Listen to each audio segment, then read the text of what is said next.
Et quelqu'un là-dedans? Ah, ils sont là. Salut Picheur. Deuxième recette maïs doux. La maïs doux, pas cher, comme j'ai dit, la maïs doux Eco. Donc on va simplifier au maximum. Donc c'est parti pour la recette maïs doux Eco.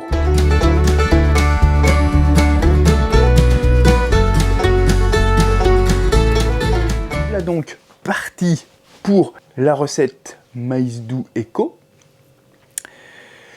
Un de plus simple.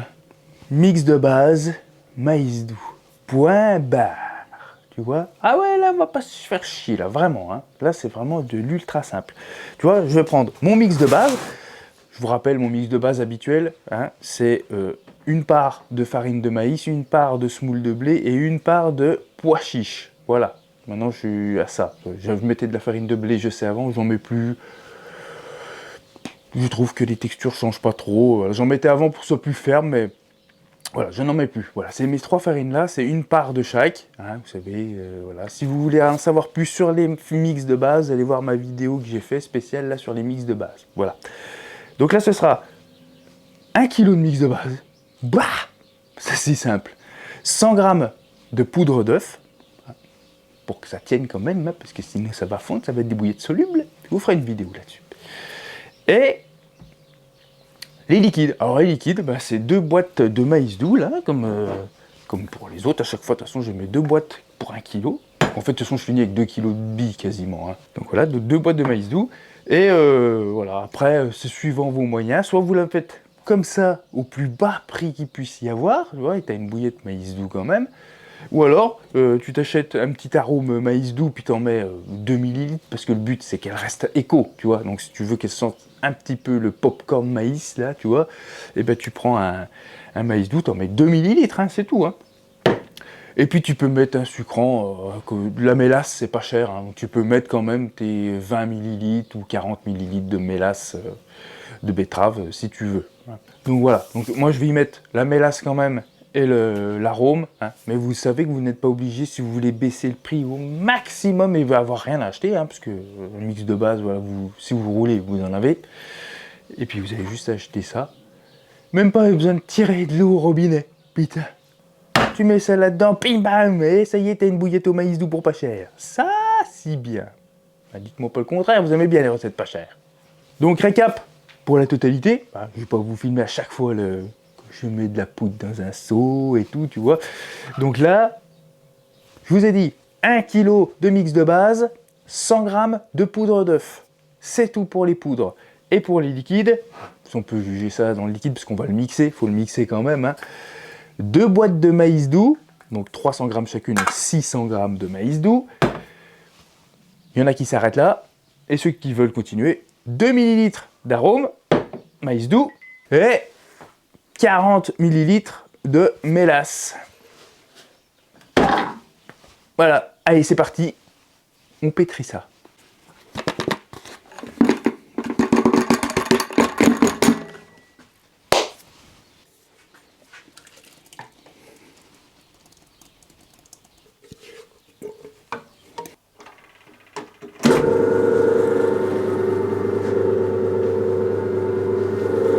Ah si oui, j'ai oublié aussi, c'est quand même bien de rajouter un peu d'huile. 20 à 30 ml d'huile, huile de maïs ou autre, si vous n'avez pas, c'est mieux pour le roulage. Et voilà, on est bien comme tout là. Là, on est sur une pâte, une texture qui va plaire à certains, tu vois. Alors bien sûr, bien moins de granulométrie. Hein. Là, on dirait vraiment une pâte à modeler. Ça sent le maïs doux quand même. Hein. Je pense que si on veut vraiment sentir le maïs doux, parce que tu sais, les farines, le pois chiche, la semoule de blé, la farine de maïs, ce mix de base, il sent fort quand même, tu vois. Et il prend vite le dessus, il donne vite ce goût de patate, si on veut, tu vois. Et quand, mais c'est nous, hein. Mais après, la carpe, elle, c'est pas le problème, tu vois. Là, il n'y aura pas de problème. Elle va sentir le maïs doux qu'il y a dedans, t'inquiète pas. Hein. Et là, je pense qu'une fois qu'elles seront cuites et craquées, ça va sentir. Ça va sentir vraiment très bon. Hein. Regarde-moi ça. Ah, elle te plaît pas, hein? Elle est limite brillante. Et moi, c'est cette texture. Il y aura une pâte à brioche, limite. Pouh! Eh, comparé à la recette de la vidéo d'avant, cacahuètes, t'as vu la différence des couleurs, hein? Et de granulométrie. Allez les picheurs, c'est parti pour le roulage des bouillettes Eco, maïs doux Eco. Est-ce que je l'ai assez serré? Peut-être pas. Si.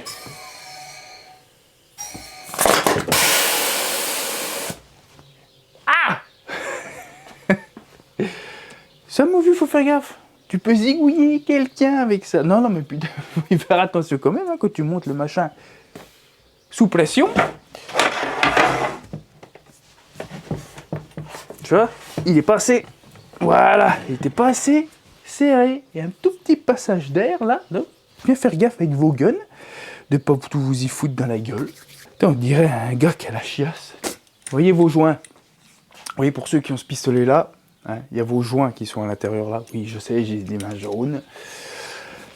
Il faut bien les enlever de temps en temps, tu vois. Là, j'ai demandé pourquoi ça avait chié et tout. Ben, c'est à cause de ça. C'est juste que j'ai une fuite d'air, l'air passe pas comme il faut, donc ça s'infiltre et... Putain, c'est la guerre. Donc du coup, on prend un petit truc, on fait gaffe de ne pas le couper. Hein, on prend un truc, clac, on le sort du coin là, on nettoie bien comme il faut le petit bout de la visserie là.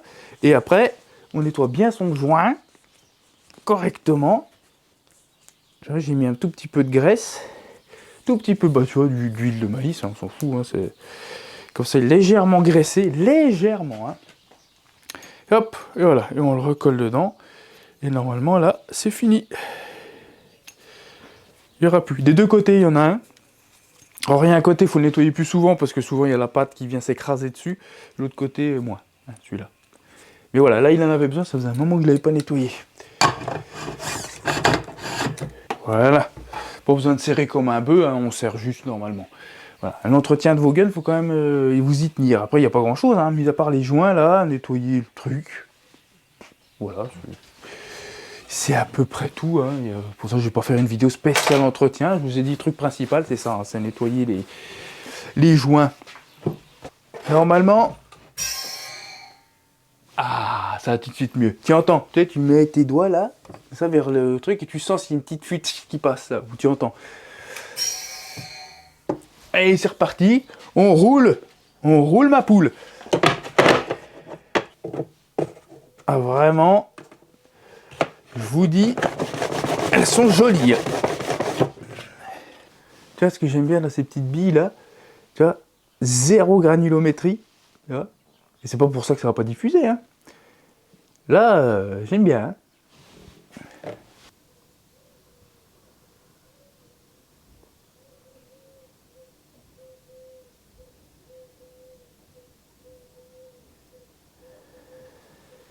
Allez, c'est chaud. Hop. On est parti.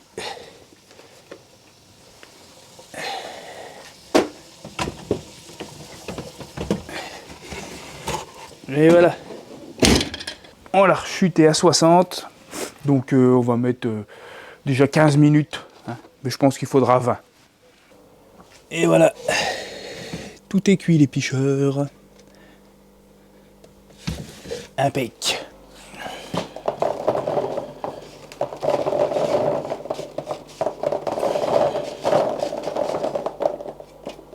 Tac, voilà, la petite bille comme ça. Oh, 24 heures. 24 heures de séchage. Et allez, on les met par terre. Les souris vont venir les piquer, putain. Voilà. Voilà, ça fait à peu près 2 kg de billes. On est sur quelque chose de sympa, hein. Une couleur un peu... Ouais, un peu terne, hein, bien sûr, parce qu'il n'y a pas de colorant, mais je veux dire, regarde, t'as une bouillette qui est quand même assez claire. Et puis surtout, bah voilà, qui est vraiment pas cher, quoi. Là, on est à moins de 2 € le kilo. Bon, une petite parenthèse, les picheurs. Oui, je sais, c'est pas sur la même vidéo, mais j'y ai vu après. Et j'ai oublié de parler de ça sur les 2 recettes de bouillettes. Celle d'avant, hein, la maïs cacahuète, et la maïs doux Eco de cette recette-là. La suivante, ça ne la concernera pas, mais c'est pour la conservation. Vu la quantité de maïs doux que je mets, bien sûr, elle se conserve très mal, sans conservateur, sans rien du tout, tu vois, sans sel et tous ces trucs-là. Après, c'est pas parce que vous mettez 20 grammes de sel, de toute façon, qu'elles vont se conserver, hein, je pense pas. Mais c'était juste pour vous dire, attention, la conservation de celle-ci, c'est vraiment sur le chiveux, tu vois, tu peux le couper vite fait, bien fait. Hein. Ça, ouais, ça pourrit très vite. Hein. Là, je les ai laissés sécher, donc du coup, d'habitude c'est 24 heures. Moi, je sèche dans la maison, c'est comme ça. Et ça, bon, voilà, ça sent super bon. Et du coup, il n'y a pas trop d'air et tout, donc elles ont mis un peu plus longtemps à sécher pour comme je voulais. Je voulais pas qu'elles soient trop molles non plus, donc j'ai laissé 2 jours, tu vois, 2 jours, 48 heures. Les cacahuètes, toutes. Et du coup, je les ai rangées, c'est impeccable, donc tu vois, elles ont tenu déjà 2 jours, ça c'est sûr. En sachet, bim, congélateur. Et donc je les ai sortis, donc je les laisse 24 heures, hein, moi facile, 24 heures, même plus des fois, je les sors à l'avance exprès. Je les laisse dans le sachet, je retourne pour qu'elles dégèlent bien, qu'elles récupèrent toute l'humidité, qu'elles gardent leur texture comme quand je les ai mis au congèle en fait. C'est pour ça que je les laisse comme ça. Et donc là, au bout de 24 heures, donc quasiment 48, là je dis, bah, je vais aller amorcer, là d'ailleurs je vous ai fait un TikTok là d'amorçage. Je regarde, putain, les maïs doux Eco, il commençait déjà à blanchir. Donc, au bout de 3 jours, commence à blanchir. Alors, pas de panique hein, sur le blanchissement des bouillettes. Tant que c'est un peu de blanc par-ci, par-là, c'est pas très grave. Hein, c'est juste un champignon. Voilà, avec le maïs doux, c'est pas étonnant. Hein. Et la quantité de maïs doux, c'est pas étonnant. Mais elles sont pas pourries. Vous écrasez, ça sent à fond le maïs, il n'y a pas de problème. Et surtout... voilà, c'est juste une espèce de petite couche. Hein. Si vraiment après vous attendez, donc vous êtes coincé, vous attendez 2-3 jours et qu'elles sont toutes blanches, voilà, faut les rincer quand même, c'est même mieux pour moi. Tu les rinces et t'amorces avec, mais ça n'empêchera pas de prendre des poissons. Elles sont pas pourries, hein. Elles sont pas pourries de l'intérieur, c'est juste un champignon qui se met dessus, comme nous on a un peu sur le fromage, tu vois. On en mange, tu vois. Ouais, bah voilà, mais bah là c'est un peu pareil. Sauf que des fois, bien sûr, pour le psychologique, ils se disent « Ah putain merde, ah, ils sont foutus, ils sont pas foutus ». Non, c'est pas foutu. Premièrement. Et deuxièmement, le psychologique aussi, souvent, comme moi le premier, hein, j'aime bien mettre des arômes, j'aime que ça sente. C'est pour le pêcheur, hein, carrément, faut le dire. J'aime bien. Et quand du coup, des fois ça sent cette espèce de champignon là, ça sent plus le... Tu te dis putain, psychologiquement ça te mine, putain, merde. Mais ça marche toujours. J'en ai fait plein, et puis de toute façon ça s'est dit dans tout. La première fois que j'avais vu, c'était dans le livre de David Tartaglione. Et il dit, quand vous avez vos bouillettes sont toutes blanches, il avait fait une photo, c'était vraiment toutes blanches quasiment. Hein. Lui, il les rinçait, et puis il utilisait, puis il prenait des poissons avec, et puis c'est le cas. Donc voilà, vous inquiétez pas. Vraiment, quand elles sont pourries, ça commence à faire des points noirs, verts, et que c'est vraiment là, où il y a de la mousse, mais à perte de vue, tu vois. Et puis quand tu écrases la bouillette, et ben que ça sent encore le... Bon, là, normalement, quand tu écrases ta bouillette, ça doit sentir la bouillette dedans. Si ça sent plus, c'est que là, elles sont vraiment moisies à cœur. Voilà, c'était la parenthèse. Pour pouvoir vous aider et qui est utile pour la recette d'ailleurs. Le côté moisissure, c'est utile pour toutes les recettes que vous allez rouler, si ça vous arrive. Mais le côté très fragile, c'est pour les deux recettes. Un maïs cacahuète, qui est peut-être un chouïa moins fragile, mais quand même, tu vois, la cacahuète c'est pareil, c'est pas ce qu'il y a de mieux pour la conservation. Et la maïs doux, là, pur éco, là, c'est pareil, ça se garde pas très bien. La dernière, il y a du conservateur, donc j'ai pas ce souci là. Voilà pourquoi ça concerne que ces deux-là. Voilà les picheurs. Et voilà les picheurs, cette fameuse deuxième recette, la maïs doux éco et roulé. Donc j'ai calculé à peu près 1,70 € le kilo, ramené au kilo, hein. Avec les prix que j'ai eu, alors en prenant du maïs doux comme je vous dis, moi je les paye pas très cher, hein, c'est pas, voilà.